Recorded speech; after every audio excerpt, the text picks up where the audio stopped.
So we have an official question from Metric. And this is a great question because I do want to touch on this. Because land right now is it's like $200. Quick question for you guys.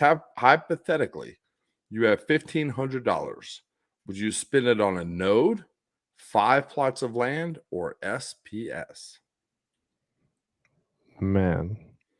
Now, I think honestly, it depends where you are in your journey, because I would still strongly recommend having at least 1 plot of land as we start heading towards the announcement and development land. Or you could wait to buy a common piece or whatever on the open market. But land claims, there's a lot more players than there is actual land. So having a land at least sets you up for opportunity in the future.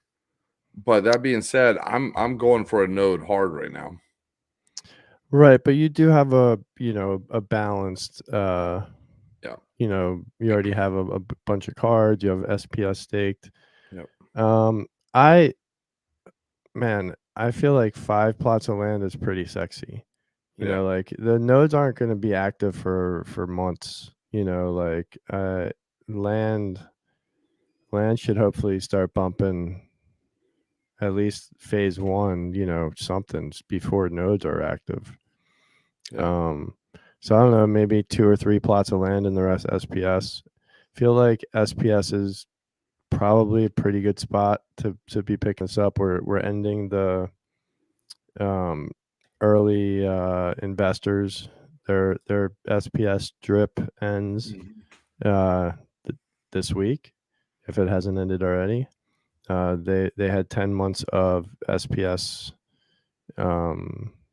drops from their investments, so that just ended or is ending. And then in 3 more months, there's going to be the end of the SPS airdrop for all asset holders. So I mean, between those two things, like that's a lot less selling pressure on SPS. And then,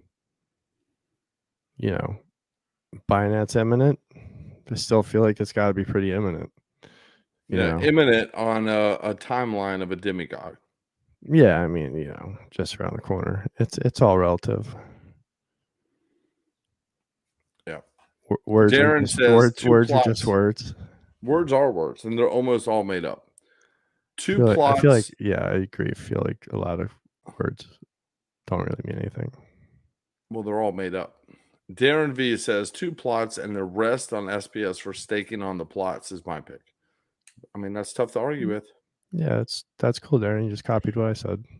Yeah, he made it less plots, more SPS, though. I said 2 or 3.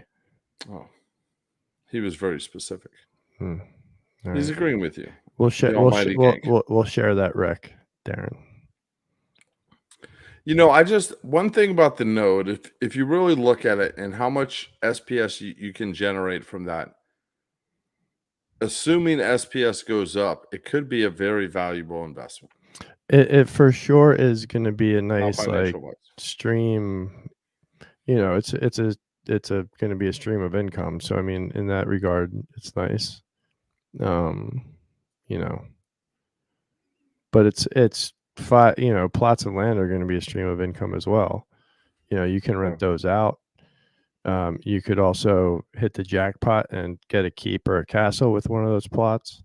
Yeah, that could be worth, who knows, $50,000, $100,000. I mean, who knows what a castle could be worth.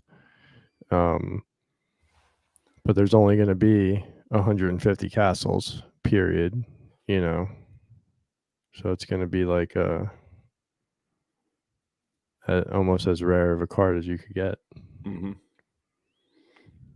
Yeah. Dave C says, I'm interested in supporting Splinterlands system in the future, which is why the node is my preference. Sure. And that's the kind of people we need getting nodes, to be honest. People that want to support the system and be a part of it, and not people that are looking to exploit it. True that.